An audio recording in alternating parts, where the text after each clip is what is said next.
Hi there everyone. So this is the third of three little narrated PowerPoints for SLK753 for in lecture 2. So in this PowerPoint, we're gonna look at the competencies of community psychology practitioners. This will be our source text. I indicate the specific page numbers in red, and I just want to remind you that you can get this chapter from ClickUp. It's under reading materials, and we'll just be looking at pages 42 to 50. However, I strongly recommend that you read the rest of the chapter. It applies competencies to a specific community situation, and it also looks at the differences between community psychology, clinical psychology, and school psychology, the overlaps and the differences, I should rather say. Okay, so if you go to page 48 of Elias, we can talk about the content of this slide. So according to the authors, one can look at the competencies for community psychology as a toolbox. Every skill or competency will be one of the tools in the toolbox, and depending on the situation, the community psychology practitioner will decide which tool to use. In some situations, a hammer is needed, and in other situations, more subtle tooling is necessary. Maybe sandpaper, a few nuts and bolts will achieve the goals of the intervention. So the point is that we never go into a situation with a set plan, like use the hammer, then use the screwdriver, then use the monkey wrench. What we do is we evaluate the situation and then decide which tools are best to use in this specific context. It is therefore clear that values and competencies of a community psychology practitioner will drive the tool selection. It's what you understand from what is happening that will decide for you how you will implement these values and competencies. So no psychology practitioner will be excellent in using all of these tools. Or as it's put on page 44, no individual community psychologist is expected to possess or flawlessly execute all of the 18 competencies, and their expertise will vary between the competencies. These authors highlighted that skill level in applying these competencies in community practice therefore depends on three things: exposure, experience, and expertise. This module will definitely do the first. We will definitely expose you to the competencies, and we will provide you some experience too.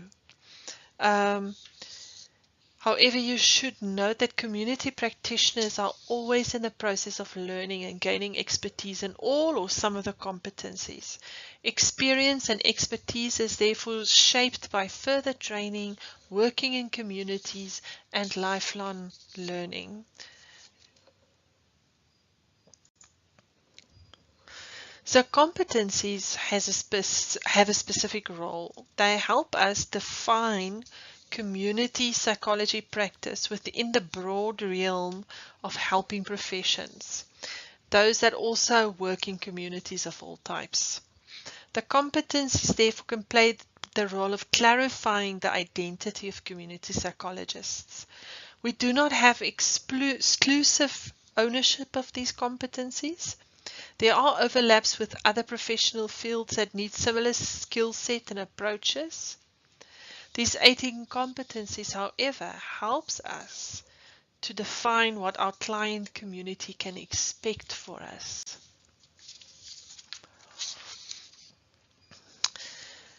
So you will look at table 2.1 on page 44. So the first category that can be found is foundational principles. And it includes 5 concepts which you'll notice overlaps with the values from Visser. This is because these foundational principles are reflective of the broader field of community psychology and are the basis on which the other 13 competencies are used in communities. According to Elias, these are foreground processes as we have to constantly pay attention to these principles as we do not automatically operate according to these concepts. It is therefore necessary that we check ourselves the whole time as we practice community psychology to make sure that our actions are in fact aligned with these principles. That is also why a large part of your assessment is about encouraging you to be reflective and reflexive community psychology practitioners, as using reflective skills is very important in our field. And also in clinical counseling and educational psychology as well. I'm not going to discuss each concept as they're very well explained in this table. I would like to highlight the first concept of ecological perspectives though. Later in this module, we will be spending some time on systems or ecological theories, as this is such a vital lens to use in community psychology practice. I would just like to add that I'd replace cross-cultural competence with the words diversity competence. Diversity is a broader term, it's more broader than cross-cultural, and it can include issues such as religion, sexual identity, orientation, and gender. So I think it would be better to be diversity competent or diversity savvy than just cross-cultural. Community program development and management. So this second category points very much to your activities in your psychoeducational intervention, as it refers to the community psychology practitioner's ability to develop and implement programs from start to finish. Your intervention is quite small, but it will give you a good idea of all the various aspects of program development, implementation, and management. For example, you are partnering with stakeholders, you are formulating program goals, you are researching best practices in order to develop your psychoeducational intervention. Number 7, prevention and health promotion, again highlights the preventative and the promotative focus of community psychology practice. Even when there is already maladaptive behavior and functioning, we work towards empowering communities to prevent further maladaptiveness.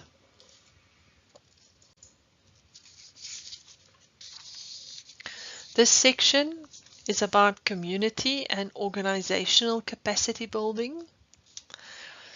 Again, the information in this table is very clear, so I won't be rehashing the information in this table. The skills in this category clearly is all about relationship building, which includes building trust between community psychology practitioners and various stakeholders, but also between all the stakeholders themselves. An interesting factor is number 10, resource development. Resource development requires that community psychology practitioners are able to look with creative eyes at community situations to identify assets and resources that may not be regarded necessarily as being positive or as being a resource. We in a way have to be like the Scandinavian countries that are running out of rubbish and waste because they use it to generate power. Instead of looking at landfills and rubbish dumps as stuff that has absolutely no value, they adjusted their whole approach to waste. And now their waste is valuable, whereas ours in South Africa is taking up too much valuable land and puts strains on the planet. In your community, try to keep your eye open for unexpected strengths or resources. Look at what you consider to be weaknesses or challenges and try to reconstruct them in such a way that they can be resources. So this grouping is one of the more complicated groupings.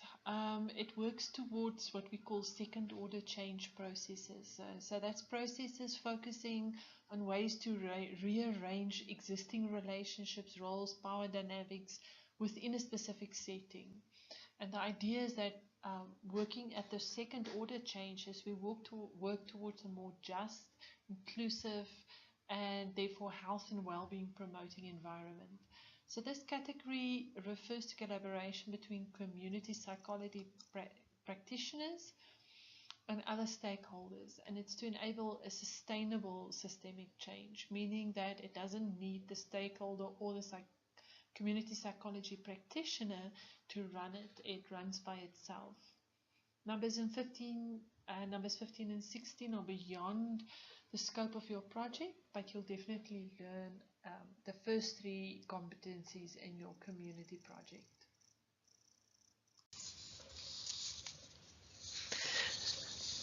Okay, as shown as in the previous PowerPoint, we showed you that community psychology, we try to integrate research and practice. And I remember I called it reflexive practice. So you will also do this in your project, as you'll be doing an evaluation of your intervention. And although you will not use pure participatory community research methodologies such as action research or photo voice, you'll be getting input, that is your needs and resource analysis from your community, and use their input to develop an intervention. That intervention will be peer evaluated by everyone in your class and us, your lecturers, and you will then have to adjust your intervention given the feedback. This somewhat reflects a participatory community research method and will give you a flavor of how it is to create knowledge outside of the ivory tower, but together with a community.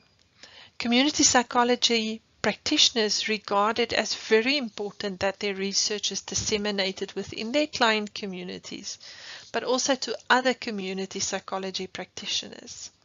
I find the community psychology community to be very generous in this regard.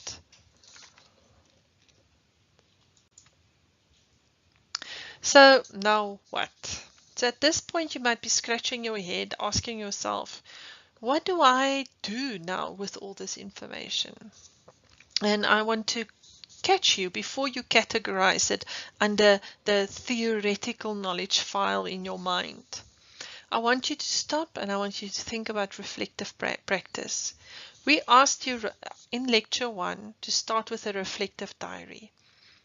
These values and competencies is what you will use to reflect with. You can, for example, look at the first grouping, at foundational practices, before you go to your first meeting with your community stakeholders. You can write reflective notes on which aspects of these competencies you should remember to focus on or have questions about.